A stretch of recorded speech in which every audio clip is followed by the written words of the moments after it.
Hello, thanks for checking out the new video. Today I'm going to be talking about politics in metal songs, and it's something that a lot of people really don't like to discuss and or talk about, but there's always been these kind of political themes and subjects within songs. They were sometimes, I don't want to say disguised or referred to as social issues. So social issues, political things, social issues sounds a little bit more acceptable. I have seen many of comments on YouTube, and there's a lot of people that have said, oh, they didn't talk about politics in the 80s. They didn't sing about politics in the 80s and stuff. Well, they did, but people just didn't go nuts about it, depending on who you were listening to. If you were listening to AC/DC or Kiss or Motley Crue, you didn't hear a lot of politics.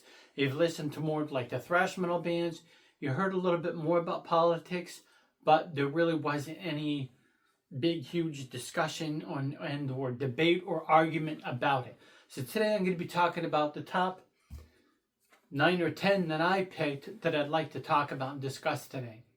Number 1 is Megadeth's Peace Sells.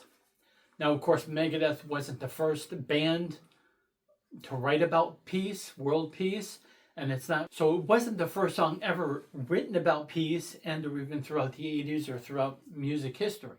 However, it's one of the coolest, heaviest ones. I want to call it an anti-war song. It's just a song about peace and wanting peace. Now up next is Sacred Reich, The American Way. Now I really like this album. It has a lot of cool songs on it. And it was on, they showed it on MTV quite a bit, on Headbangers Ball. And a lot of people got to know it. And it was a really cool album cover. And I like the song. I like the feel and the groove of the song. But some of the lyrics are just kind of stupid in it. And I really don't kind of get it. I mean, Brother Steals and Mommy Lies. I mean, it's just a really stupid lyric. And then, of course, Lady Liberty rots away. No truth nor just the American way. Lady Liberty rots away. So I remember, years ago that the Statue of Liberty was, corroding and it was like green, because when France gave it to us, it was in copper. But the restoration that they did on the Statue of Liberty was between 1984 and 1986. So this song is in 1990, so I don't know what Phil was talking about, but I guess it was a little bit behind on the times on as far as the Statue of Liberty goes. Well, let me roll up onto the sidewalk and take a look. Yes. Whoa, she's beautiful.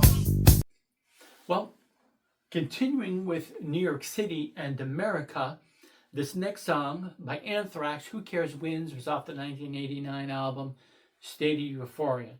Now, State of Euphoria was a really cool, awesome album. This was a band that actually did like a lot of political, social issue songs, whatever you want to call it. Who Cares Wins was probably actually, and correct me if I'm wrong, I don't know if there's any other songs out there about homelessness, but Anthrax actually recorded the first song about the homeless. That's one of the other things, leaning back to America, like in, of course, New York City, there's a lot of homeless in New York City. And this, of course, back in like the late 80s when they wrote this. So there's a lot more now. But the thing is, even back then, it was like, okay, well, there's homeless here. We still do a lot for our homeless. We have like food shelters and we have soup kitchens. And there's all kinds of like donations for clothes and all that other stuff. So with homeless shelters and soup kitchens and all that other stuff and special programs to help and feed the homeless, we actually did a lot for the homeless. There's homeless in every single country, including Japan. There's even homeless. So it doesn't matter if it's a rich country or not. Yeah, it could be a rich country and have millions of rich people in there, but there's still going to be people who are struggling, whether it's because of drug addiction and or mental problems and or whatever. But it was really cool and good that Anthrax wrote a song about that, and it's a really good song. This was been an issue since the beginning of time, just like with a lot of these things. They've been issue for years, but people have gone more mentally nuts about them in recent times. Now, abortion is one of the other like big issues, and it was an issue during the 70s and 80s and all that other stuff, but there wasn't a lot of the bullshit that there is today. So abortion. So can you think of a song that's about abortion? There's not too many songs about abortion. Barren Cross did a song called The Killers of the Unborn, which was about abortion. But the other popular one you might know, or not really popular, depending on how much you're into metal, is Slayer's Silent Scream. There's a wicked intro to it, and it's just one of those other songs that, you know, they don't really specifically talk against abortion, and they're not specifically talking for abortion either, but it's about abortion. And Tom Araya's lyric at the end, "Death is fucking you insane," at the end is really cool, and it just talks about how, you know, that person or woman has guilt from it, and it has some like really like, I guess I could say graphic lyrics within the song. And it's just one of those other songs. It's a graphic subject, and there's a lot of people, of course, nowadays and in recent times, people are going nuts about it. But Slayer actually wrote that song before it became a huge, gigantic thing and all that other stuff.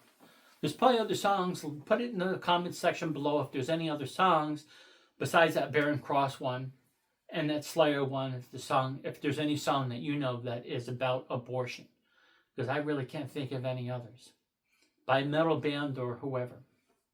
Next song, Nuclear Assault's Brainwashed. Now, when you listen to this song, you think of how like prophetic it was, you know, like a prophecy, like of what they predicted. I mean, this song was done back in '88.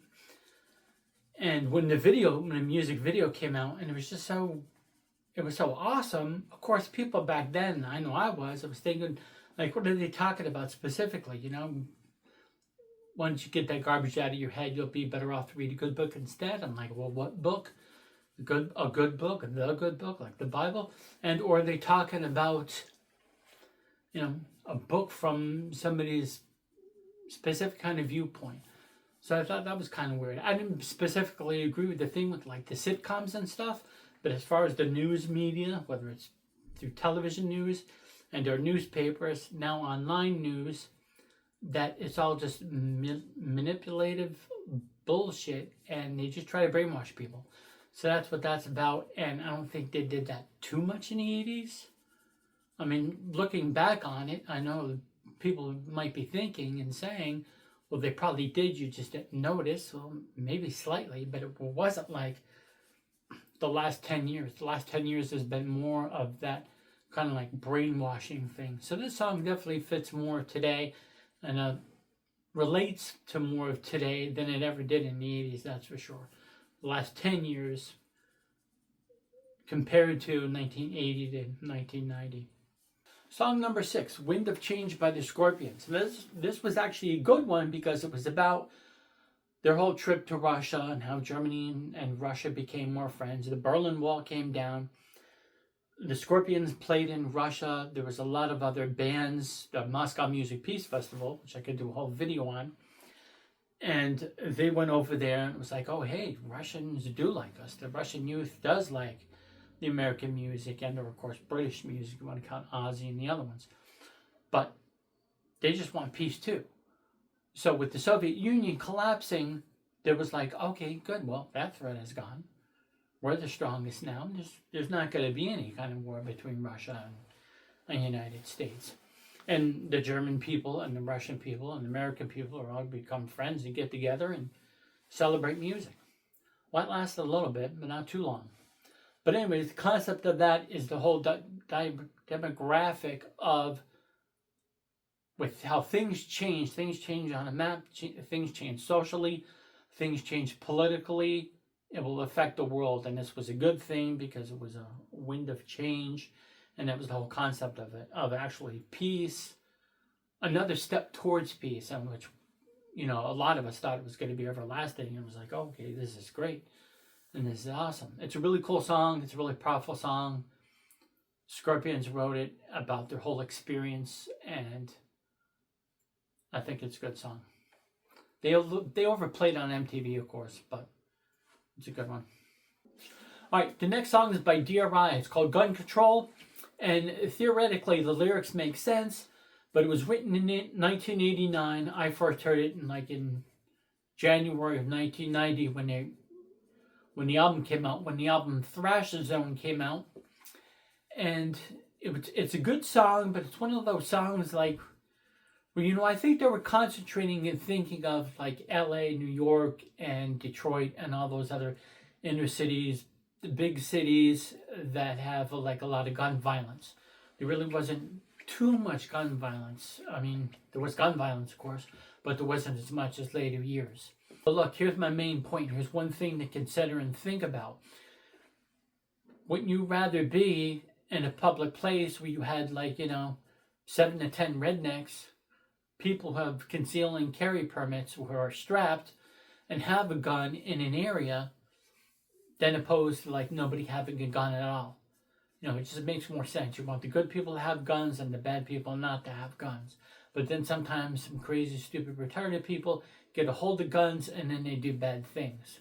All right, so the last song is Blood of Nations by Accept. This is not specifically a pro-war song, but it's a song about the UN and other nations, the blood that they sacrifice to defeat terrorism, to fight terrorism.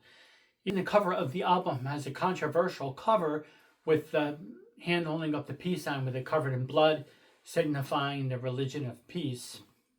That whole thing. Even the song is awesome. It's a really cool, awesome song. It's definitely one of their best, and it was a great comeback song considering they haven't done an album in 14 years, and it came back in 2010 with Blood of the Nations, and it's an awesome song. And check out the lyrics. I think it's good. The lyrics of the song are really important, and it's about freedom, and it's about how if we don't defeat terrorism, there will be no freedom.